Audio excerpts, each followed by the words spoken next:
ইসরায়েলের এই হামলার সবচেয়ে বড় চমকটা কি ছিল? বিপ্লবী গার্ডের প্রধানের মৃত্যু।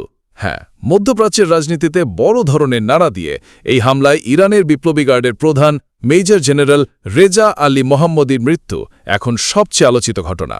হামলার সময় তিনি নাতানজ পারমাণবিক কেন্দ্রে একটি উচ্চ পর্যায়ে নিরাপত্তা বৈঠকে অংশ নিচ্ছিলেন বলে জানা গেছে। অত্যন্ত গোপনে পরিচালিত এই বৈঠকের খবর ইসরায়েলের গোয়েন্দারা কিভাবে জানল, সেই প্রশ্ন এখন ইরানি গোয়েন্দা ও নিরাপত্তা মহলের মাথা ব্যথার কারণ হয়ে দাঁড়িয়েছে। ইসরায়েলি প্রতিরক্ষা বাহিনী এই অপারেশন সম্পর্কে আনুষ্ঠানিকভাবে কিছু না বললেও দেশটির অঘোষিত নীতি অনুযায়ী এ ধরনের সফল মিশন নিয়ে গর্ব করছে বিভিন্ন ইসরায়েলি সংবাদমাধ্যম ও কূটনৈতিক মহল। অন্যদিকে ইরানে পাল্টা প্রতিশোধ নেওয়ার আহ্বান উঠেছে সর্বত্র। ইরানের সর্বোচ্চ নেতা আয়াতুল্লাহ আলী খামেনেই ঘোষণা দিয়েছেন, এই হামলার জবাব কঠিন ও অব্যাহত হবে। বিপ্লবী গার্ডের নতুন কমান্ডার হিসেবে ইতোমধ্যেই নিয়োগ দেওয়া হয়েছে এক কঠোরপন্থী জেনারেলকে, যিনি এর আগেও সিরিয়া ও ইরাকে ইসরায়েল বিরোধী বেশ কয়েকটি অভিযান পরিচালনা করেছেন।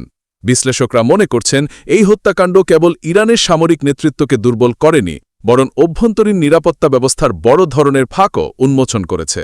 বর্তমানে তেহরানে জরুরি নিরাপত্তা বৈঠক চলছে এবং সীমান্ত এলাকাগুলোতে সেনা মোতায়েন জোরদার করা হয়েছে। আন্তর্জাতিক মহল এই ঘটনায় গভীর উদ্বেগ প্রকাশ করেছে।